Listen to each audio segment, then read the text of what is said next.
guys. Well, I have been a bad fish keeper and I have went an extra week from my water changes just due to a busy schedule. And you can see that my wisteria has hit the top of the water column. But you can also see the shellies, their water's kind of tinted brown. And that's just the tannins coming off of the driftwood, but you know, water change will just clear that right up. Meanwhile, you can see that the plant's growing. It's gotten the nice new top bits. They've pulled out all the plant below there all the way down to the glass.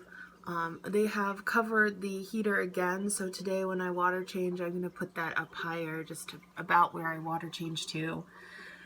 And lots of shell stuff. Told you those marbles show up in all of my tanks because I don't remember having them in any of the sand or gravel for this tank. But there's two of them. The Shelleys found them. So they've left this little patch of plants fairly alone. I really love what the girl in the back's done with her caves. She's buried them into the side of the wall. Let's see that. So I'll have to do aquarium maintenance. I'll check back with you later. Well, post water changes, look at how much clearer that water is. Not any yellowish look. All these plants got a trim. You can see I just snipped off the top half and replanted it next to it, so this whole area hopefully will get a little denser. Planted a couple of the little other plants, hoping that these guys will leave them alone. Just there and there, really. I also fed them some frozen brine shrimp, which you can see just kind of floating around, and they don't have much interest in it, so I can't tell if they just are full or they just don't really care. They eat their pellet food really well, and they love microworms.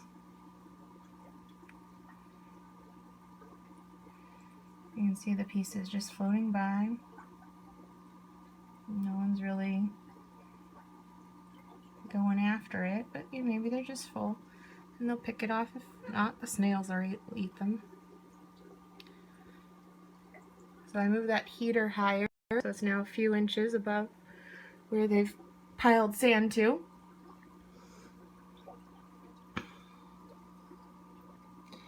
Really tried not to disturb their landscaping much while I did the water change, but I did clean off the sediment on some of the plants and just do that little bit of replanting. Otherwise, theirs was a pretty standard, just 50% water change, and everyone should do fine. So the other thing is that I finally got the guy that was in that tank caught. He had started hanging out when he was startled in the PVC elbow.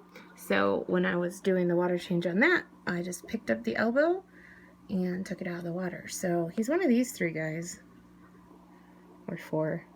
I think he's the guy in the front because he's acting kind of like standoffish compared to the other ones, and they're acting a little different to him. But I'm hoping, because he's still fairly young, that he'll just migrate into that pack of juveniles and there won't be any problems.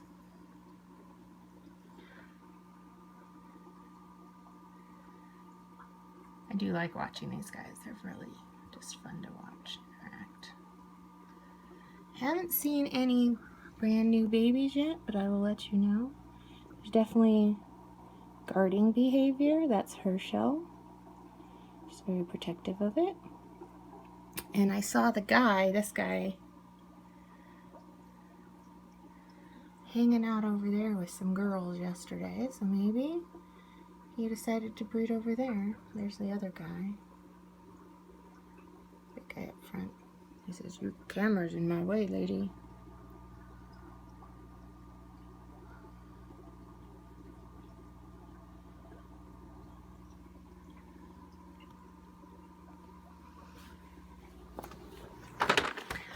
So I got this one taken care of, and let's go look at the next one. So this was a tank that had just the one guy left in it. I put some elbows and PVC in there. There's no fish in it right now,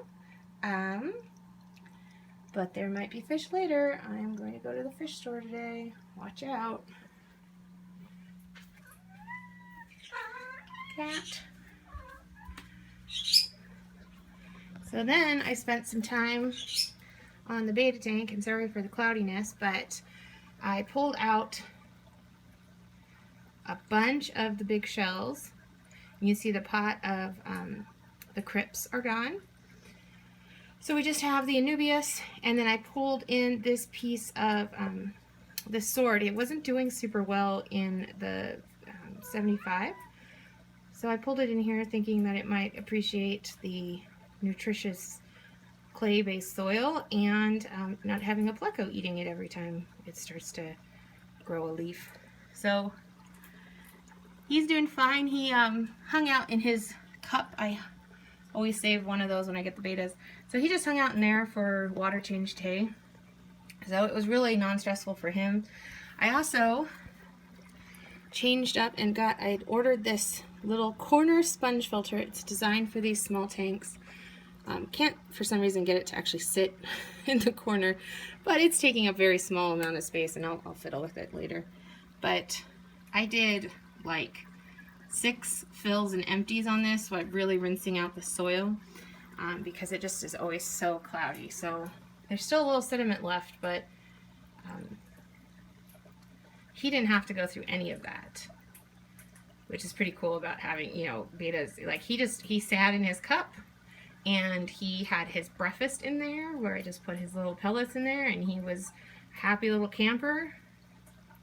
I mean, he's happy to be back in his tank, but you know, that was not a stressful situation for him. Where if he'd been in this tank while I was doing all this water change with all the muck, it could have really stressed him out with all that sediment kicked up. So I should be getting new rock and wood for this tank next week, which I'm really excited about. It's supposed to be coming on Friday. And in this box here is some black soil, which I'm excited to try. But I didn't figure I'd put it in there yet until the new landscape came, because I'll just put it on top. And then last, oh, and I totally flooded this while I was refilling it one time. So like I had a major towel emergency. All of these got wet. You can see the water on that envelope and my books. So I'm going to be spending some of today dealing with that. And then lastly, this one wasn't any trouble at all. You'll note the giant squash in there. That's for the plecos and the algae eaters, the Otocinclius and the butterfly loaches and the Siamese algae eaters. So they're going to be really excited about that. So you might notice that the water is kind of blue. So I put some meds in. I don't know if I can find one, but I've got a couple cories that have some sort of stuff growing on like their little bell bars or their little side wings, pectoral fins. So I've been trying to just keep the tank extra clean, which kind of failed since I missed just last week's water change. But I mean, the parameters were still good. I mean, this tank never has nitrates. I mean, I put nitrate in this tank. Oh no, dead body. So something's going on in this tank, and just clean water is not cutting it.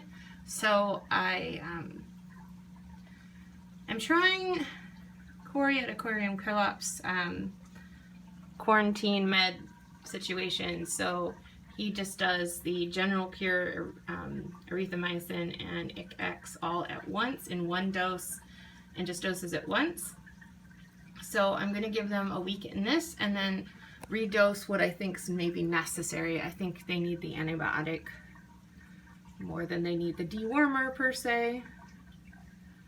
All these fish were quarantined before they ever went in this tank, so there shouldn't be anything that's not normal in everyday water situation. But I've noticed a few problems with, like I said, the cories. Oh, there's my black cory. You never see him hardly. See how dark he is? It's pretty cool.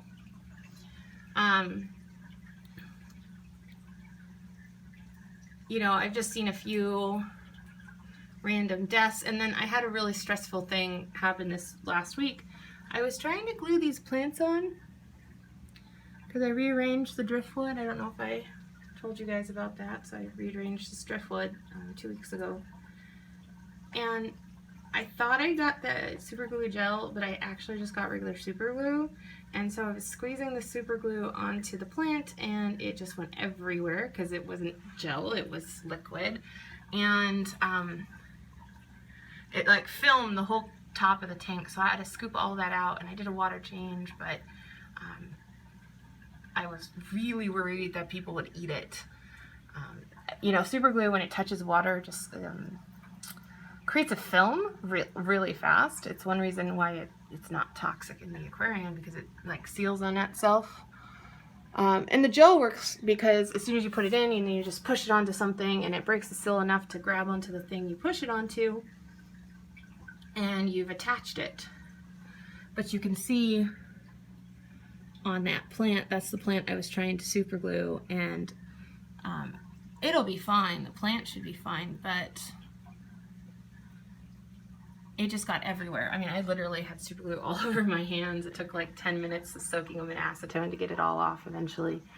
But I think that was hard on some of the fish as well. So I'm really just being extra cautious here by treating them. I also am planning on getting some more fish for this tank, and I thought it would be good to do a preemptive, look, he wants to spawn. That's water changes happen with cories. There's the boy's the little one, and the girl's the bigger one. But she's not holding an egg, so he's just trying to get her to get in the mood.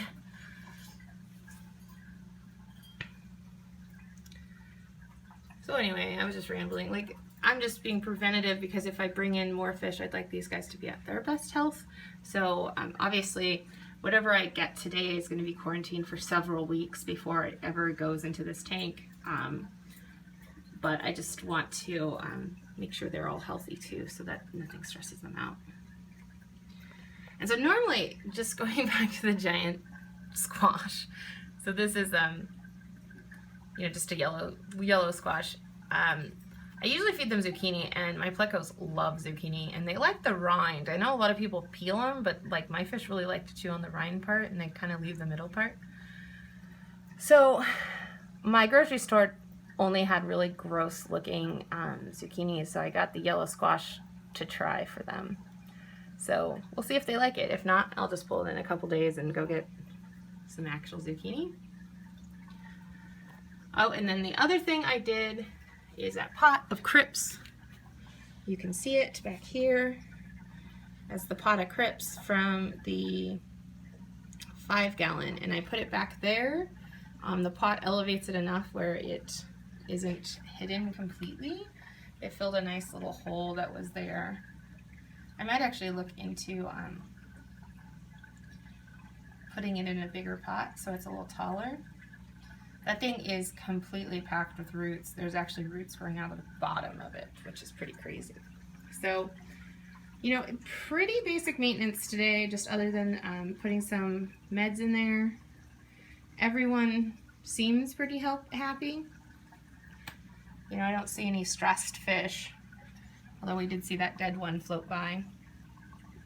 So hopefully we can nip in the butt whatever's going around. But there's some things like I'd like to increase a couple of my schools of fish. You know, this tank's been running for a couple years, and they don't all make it. Things happen. But, you know, I always start with, you know, 15 or 20 of something, and, you know, a lot of my schools are at 8 or 9, which they're happy. They're still schooling and together, but they'd be even happier in bigger groups. So you definitely see that, you know,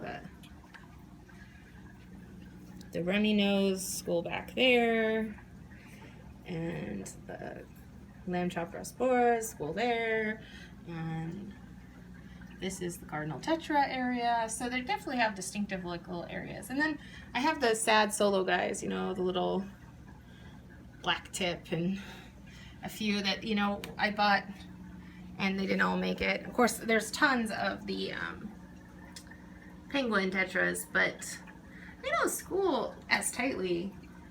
Maybe because they're bigger, but they just hang out in the open a lot. And they hang out with the Madagascars and the rainbows and the Siamese algae eaters. So